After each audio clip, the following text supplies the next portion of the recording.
आपल्या स्वयंपाकघरात आपण रोजच एक निर्णय घेतो, कोणतं तेल वापरायचं. पण हा प्रश्न वाटतो तितका सोपा नाहीये. म्हणजे हे फक्त 2 वेगळ्या बाटल्या निवडण्यापुरतं मर्यादित नाहीये. नाही, ही तर 2 पूर्णपणे वेगळ्या जगांमधून केलेली निवड आहे. तर चला, या 2 जगांमध्ये नेमकं काय दडलंय ते आजच्या या विश्लेषणात आपण उलगडून पाहूया.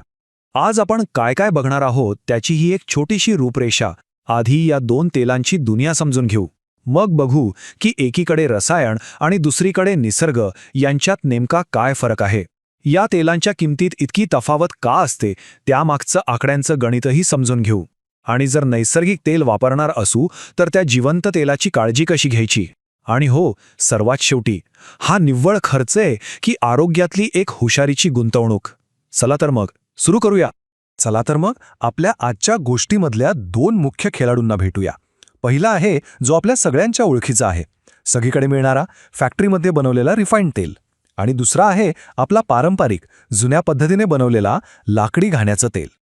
आता ह्या दोघांमध्ये जमीन आसमानाचा फरक आहे. बघा, एका बाजूला आहे रिफाईंड तेल. हे पूर्णपणे रासायनिक प्रक्रियेतून बनतं, ज्यामुळे त्याची मूळ चव, त्याचा रंग, सगळं काही नाहीसं होतं. आणि दुसऱ्या बाजूला आहे घाण्याचं तेल, जे फक्त नैसर्गिक दाबाने काढलं जातं. त्यामुळे त्याची मूळ चव आणि सगळे गुणधर्म जसेच्या तसे राहतात. साहजिकच एक स्वस्त आणि कुठेही मिळतं, तर दुसरं आरोग्यासाठी उत्तम पण थोडंसं महाग. आता जरा खोलात शिरूया आणि बघूया की ही तेलं बनतात कशी. कारण खरी गंमत इथंच आहे. ही प्रक्रिया म्हणजे जणू काही निसर्गाची लढाई थेट औद्योगिक रसायनांशी आहे. आता रिफाईंड तेलाचा प्रवास बघा. तो खूपच गुंतागुंतीचा आहे. बियांमधून तेलाचा शेवटचा थेंबही पिळून काढण्यासाठी हेक्झेन नावाचं एक पेट्रोलियम रसायन वापरलं जातं. हो, पेट्रोलमधलं. मग त्याला प्रचंड उष्णता दिली जाते आणि त्यानंतर त्याचा नैसर्गिक रंग आणि वास घालवण्यासाठी ब्लीचिंग आणि डिओडोरायझेशन सारख्या प्रक्रिया केल्या जातात. म्हणजे जे काही नैसर्गिक होतं ते काढून टाकलं जातं. आता जरा या आकड्याकडे बघा. 250 डिग्री सेल्सिअस. विचार करा, इतक्या प्रचंड तापमानावर काय होत असेल. जे काही नैसर्गिक, जे काही चांगलं आहे, म्हणजे विटॅमिन ई, विटॅमिन के आणि अँटीऑक्सिडंट्स, जे आपल्या शरीरासाठी खूप महत्त्वाचे असतात, ते सगळ्यांचं सगळं अक्षरशः जळून खाक होतं. काहीच शिल्लक राहत नाही. आणि याच्या अगदी उलट, लाकडी घाण्याची पद्धत किती सोपी आणि सरळ आहे पहा. इथे कुठलीही रसायनं नाहीत, कोणतीही भयानक उष्णता नाही, फक्त एकच पायरी. बियांवर लाकडी घाण्याचा नैसर्गिक दाब दिला जातो. आणि याचं वैशिष्ट्य म्हणजे यातलं लाकूड जी काही थोडीफार उष्णता निर्माण होते ती शोषून घेतं. त्यामुळे तेल थंड आणि नैसर्गिक राहतं. अर्थातच या वेगवेगळ्या प्रक्रियांचा थेट परिणाम आपल्या आरोग्यावर होतो. रिफाईंड तेल शरीरातल्या ट्रान्स फॅटचं प्रमाण वाढवू शकतं. हे तेच घातक फॅट्स आहेत जे अनेक आजारांना निमंत्रण देतात. याउलट घाण्याचं तेल आपलं नैसर्गिक स्वरूप, आपली आण्विक रचना जपून ठेवतं, ज्यामुळे त्यातील सर्व पोषक घटक आपल्या शरीराला थेट मिळतात. ठीक आहे, आता त्या प्रश्नाकडे येऊया जो आपल्या सगळ्यांच्याच मनात असतो, की बाबा, हे घाण्याचं तेल इतकं महाग का असतं. पण काळजी करू नका, याचं उत्तर काही रॉकेट सायन्स नाहीये. ते साध्या आकड्यांमध्ये आणि तर्कामध्ये लपलेलं आहे. तर मग या किमतीमागचं खरं कारण काय आहे? चला ते सोप्या भाषेत समजून घेऊया. हा चार्ट बघा, सगळे चित्र स्पष्ट होईल. रिफाईंड प्रक्रियेमध्ये 100 किलो बियांमधून जवळजवळ 99% तेल बाहेर काढलं जातं, अक्षरशः सगळं. पण लाकडी घाण्याच्या नैसर्गिक प्रक्रियेत काय होतं? 100 किलो शेंगदाण्यांमधून फक्त 40 ते 42 किलो तेल मिळतं, म्हणजे निम्म्यापेक्षाही कमी.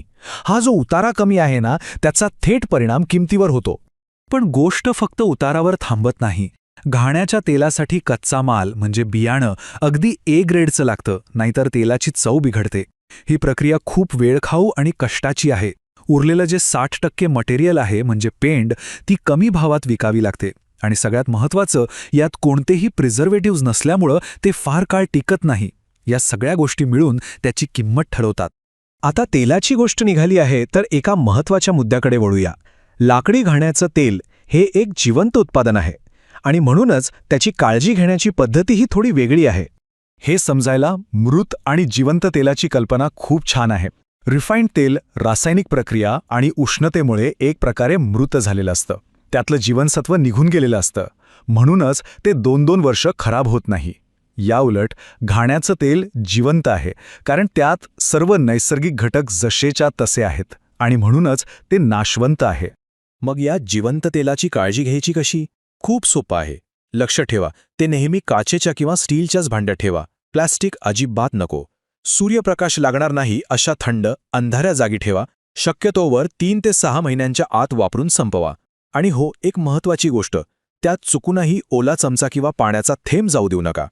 आता आपण या विश्लेषणाच्या शेवटच्या पण मला वाटतं सर्वात महत्त्वाच्या टप्प्यावर आलो आहोत. आता आपण या किमतीकडे फक्त खर्च म्हणून नाही तर एका वेगळ्याच नजरेतून पाहणार आहोत.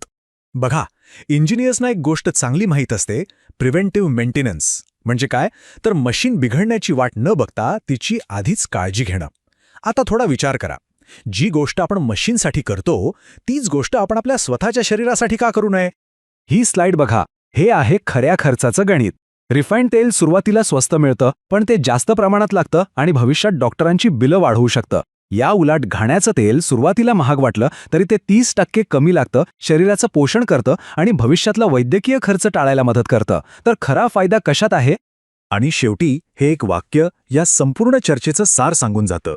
रिफाईंड तेल म्हणजे फक्त रिकाम्या कॅलरीज, पण लाकडी घाण्याचं तेल हे एक प्रकारे औषध आहे जे आपल्या शरीराचं पोषण करतं. तर जाता जाता एक विचार नक्की करा. विशेषतः इंजिनिअरिंगची पार्श्वभूमी असलेल्यांसाठी गुणवत्ता नियंत्रण किती महत्त्वाचं असतं हे वेगळं सांगायला नको. मग कधी असा विचार केला आहे का की आपल्याच परिसरात एक छोटा स्वयंचलित लाकडी घाणा सुरू करावा? यावर नक्की विचार करा.